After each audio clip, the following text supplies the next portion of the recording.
रेलगड़िया चलावेला बलमुआ देखेला नहीं लाल झंडी। पता नहीं कान कहाँ ही रमना रहा था सारे कई दिन हो गए उसे भेंट नहीं हो पावता। तनी आई तो तन भेंटो हो जाए तो ठीक रहल। हाँ लेकिन आवत तब बाबू जाए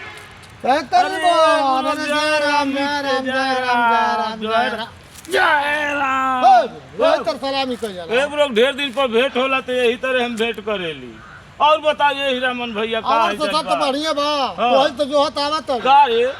यहाँ का करता रे गुरुभक्त बा गुरुभक्त नहीं तन देबे आइने कहने तन को पानी चलावे लायक हो गइल बड़ा सा तन पानी वो निचल जा तो जे करे आगे के बा ओकर चलते हां तो हमारा गवत है ना ये हम खेत में वाला अरे गांव के कुछ हाल चाल जानले है हम का जानता रे गुरुभक्त जब कुछ बताइबे तब ना जाना तब फार्म भरत त का जानबो गुरुभक्त बताओ तो कुछ जानी नहीं जानले है हां और खीर कोचना जाना तारे खीर कोचना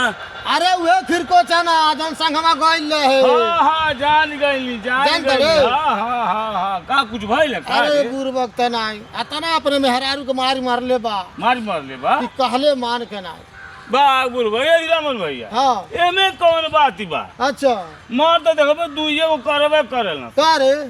बड़ा रिसिया जे यहाँ में हरारू पर ना तो हाथ उठा दी है सर मौगी के बहुत रिसिया जी है कुल तो हाथ उठा दी है कुल आज जहिया बड़ा खुश हो जाई है कुल अरे धग टंगरी उठा दे ना सरिया ये कहे सब अब लाल बताओ तो ये बात